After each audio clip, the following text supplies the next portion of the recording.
Gawa tayo ng empanada. Ito na yung dough. Napalamig ko na to sa ref.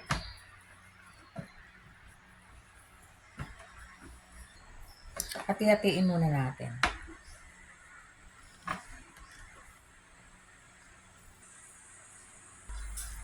Binilog muna natin, bilog-bilog na ganito. Bago gawin na, i-plot natin ganito.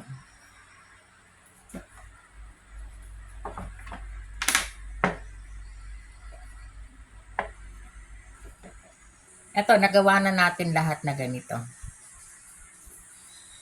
Papalamanan na natin.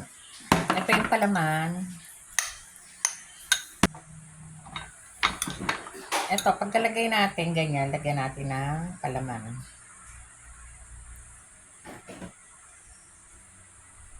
Ito na yung nagawa natin. Yan, dito na empanada. Hindi lang masyadong pumula. Inoven ko lang yan.